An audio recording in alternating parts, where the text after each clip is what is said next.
উপস্থিতি, শিশুদের ভুল পথে যাওয়ার বড় কারণ বা মাধ্যম হলো পিতামাতা।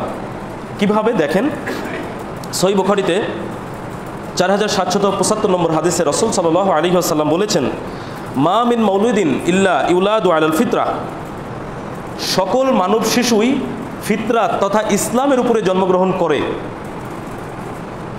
ফা আবাওয়াহু ইউহাউইদানিহি আও ইউনাসসিরানিহি আও ইউমাজ্জিসানিহি, অতঃপর তার পিতা মাতা তাকে ইহুদি বানায় অথবা তাকে খ্রিস্টান বানায় অথবা তাকে অগ্নি উপাসক বানায়। কে বানালো? কে বানালো? পিতামাতা বানালো। হাদিসটা বোঝার চেষ্টা করবেন, বুখারীর হাদিস। রাসূল সাল্লাল্লাহু আলাইহি সাল্লাম বলছেন, প্রত্যেক মানব শিশু ইসলামের উপরে, ফিতরাতের উপরে জন্মগ্রহণ করে। তার মানে ফেরাউনের জন্ম কি ইসলামের উপরে না ইসলামের বাইরে? হাদিস কি বোঝায়? আবু জেহেলের জন্ম ইসলামের উপরেই ছিল, আবু লাহাবের জন্ম ইসলামের উপরেই ছিল, কারুন হামানের জন্ম ইসলামের উপরেই ছিল। তাহলে ওরা পথভ্রষ্ট হলো কেন? রাসূল সাল্লাল্লাহু আলাইহি সাল্লাম বলছেন, পিতা মাতা তাকে ইহুদি বানায় অথবা তাকে খ্রিস্টান বানায় অথবা তাকে অগ্নি উপাসক বানায়। কে বানায়? পিতামাতা বানায়। তার মানে আমাদের সন্তানরা পিতামাতা যা করে সন্তানরা ঠিক তাই করে।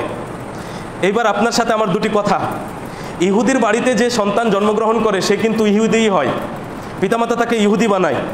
খ্রিস্টানের বাড়িতে যে সন্তান জন্মগ্রহণ করে, বাবা মা খ্রিস্টান তাই সন্তানকেও খ্রিস্টান বানায়।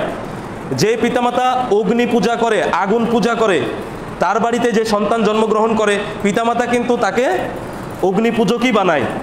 কিন্তু মুসলমানের ঘরে জন্মগ্রহণ করে আমাদের সন্তানরা প্রকৃত মুসলিম হয় না। কেন হয় না? ইহুদির বাড়িতে জন্মগ্রহণ করে সে ইহুদি হচ্ছে, খ্রিস্টানের বাড়িতে জন্মগ্রহণ করার কারণে পিতামাতা খ্রিস্টান তাই খ্রিস্টান হলো সন্তানরাও। অগ্নি উপাসকের বাড়িতে জন্মগ্রহণ করায় পিতামাতা অগ্নি উপাসক, এই জন্য সন্তানরাও অগ্নি উপাসনা করছে। আমার আপনার বাড়ির সন্তান কেন প্রকৃত মুসলমান হয় না? ইহুদির কোনো ছেলেকে দেখেছেন নামাজ পড়তে? দেখেছেন? ওরা কিন্তু ওদের কাজটুকুই করে। কোনো খ্রিস্টানকে দেখেছেন রমজান মাসে রোজা করতে? হজ করতে দেখেছেন কোনো অগ্নি উপাসককে? দেখেননি। কিন্তু মুসলমান ঘরে জন্মগ্রহণ করে জানেন মূর্তি পূজা করি আমরা। আমরা অহরহ শিরিক করছি, আমরা সুন্নাত পরিত্যাগ করে বিদআতের সাথে জড়িত আছি। অথচ আমরা কোথায় জন্মগ্রহণ করেছি?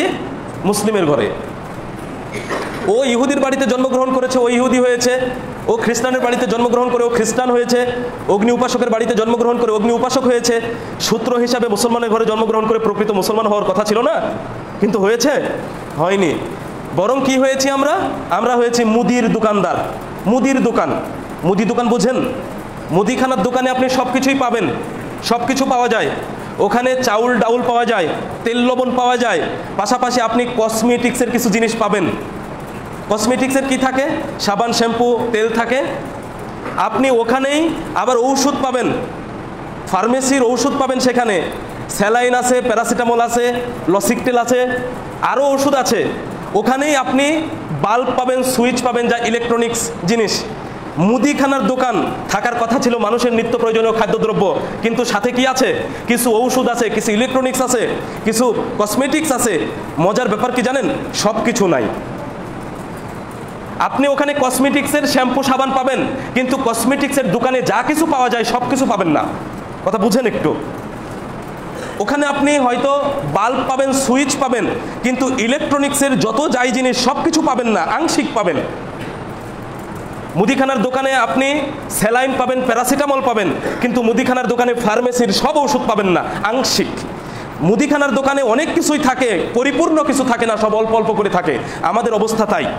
আমরা মুদিখানার দোকানের মতো। কেমন? আমরা না পরিপূর্ণ তাওহীদপন্থী হয়েছি, না পরিপূর্ণ সুন্নাহপন্থী হয়েছি। আমরা তাওহীদেও আছি, আমরা পাশাপাশি শিরিকও করছি।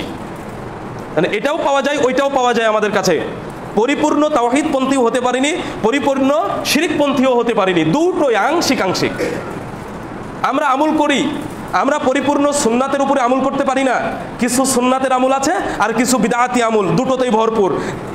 অথচ আমরা পরিপূর্ণ বিদআতিও হতে পারিনি, আমরা পরিপূর্ণ সুন্নাতপন্থীও হতে পারিনি। তার মানে আমাদের মাঝে কি পাওয়া যাচ্ছে? সব আংশিক পাওয়া যাচ্ছে। আমরা পরিপূর্ণ নই। ইহুদির ছেলে কিন্তু আপনার সালাত পড়তে আসে না, খ্রিস্টানের ছেলে আপনার সিয়াম পালন করতে আসে না, অগ্নি উপাসকের ছেলে কিন্তু কুরবানি দিতে আসে না, হজ করতে আসে না। কিন্তু দেখেন আমরা মুসলমানের ঘরে জন্মগ্রহণ করে কিভাবে তাদের কাজ করি। আপনার বাড়িতে ছবি মূর্তি নাই, আপনি আপনার বাড়িতে সুন্দর করে একটা মাছের মূর্তি সাজিয়ে রেখেছেন। কিভাবে? ওই যে মাটির তৈরি পুতুল মাছ আপনি সন্তানকে কিনে দিয়েছেন, যেটা আপনার বাসাতে আছে। আপনি ছবি টাঙিয়ে রেখেছেন বাসায়, মানুষ এবং প্রাণীর ছবি, শিরকের অন্তর্ভুক্ত বিষয়। এভাবে মুসলমানের ঘরে জন্মগ্রহণ করে সে মসজিদে সালাত আদায় করছে, আবার মাজারে গিয়ে কবরে সিজদাও দিচ্ছে। বুঝাতে পারছি কি? বোঝার চেষ্টা করেন। তাওহীদপন্থী হতে পারিনি, আবার তাওহীদকে পুরোটা ছেড়ে দিয়ে পুরো পরিপূর্ণ মুশরিকও হতে পারলাম না। ওটাও পাওয়া গেল, এটাও পাওয়া গেল। অথচ ইহুদির ছেলের মধ্যে কিন্তু আপনি দুটা পাবেন না, যে একদিকে ওরা এক অংশ ইহুদি আর এক অংশ ওরা মুসলমান হয়েছে। পাবেন? আপনি পাবেন না। খ্রিস্টানের ছেলে মেয়েকে আপনি পাবেন না যে তারা এক অংশ ইসলাম মানে আর এক অংশ খ্রিস্টান ধর্ম মানে, এটা কিন্তু পাবেন না। কিন্তু আমাদের মধ্যে সব জগা খিচুড়ি। হিন্দুর ছেলে মেয়েরা হাতে লাল সুতো নীল সুতো বেঁধে ঘুরে, আমাদের ছেলেদেরকেও দেখবেন, আমাদের ছেলেরাও তাই করে। অমুসলিমরা তাদের গলায় বিভিন্ন ধরনের চেন পরে এবং তারা 7টা 10টা গিরা দিয়ে কিছু সুতা টুতা লাগিয়ে রাখে, আমাদের ছেলেমেয়েরাও করে। তারা তাদের পদ্ধতিতে তাবিজ ব্যবহার করে, আর আমাদের মুসলমান ঘরের মানুষরা আমাদের পদ্ধতিতে তাবিজ ব্যবহার করে, অথচ সেটা শিরকের অন্তর্ভুক্ত বিষয়। তাহলে আমরা মুসলমান ঘরে জন্মগ্রহণ করার পরেও আমরা পরিপূর্ণ প্রকৃত মুসলিম হতে পারছি না। কেন পারছি না? কারণ আমাদের পিতামাতা আমাদের সন্তানদেরকে ইসলাম সম্পর্কে কিছু বলেনি, বোঝায়নি। এমনকি দুঃখজনক হলেও সত্য কথা যে আমাদের অধিকাংশ পিতামাতারা নিজেরাই ইসলাম জানে না। কথা কি ভুল বললাম? তো পিতামাতা যদি ইসলাম না জানে, সন্তানকে পিতামাতা ইসলাম শেখাবেন কিভাবে? শিশুদের জন্য ইসলাম আছে, সেটা আমাকে আগে জানতে হবে, তাহলেই আমি শিশুদেরকে ইসলাম দিতে পারবো।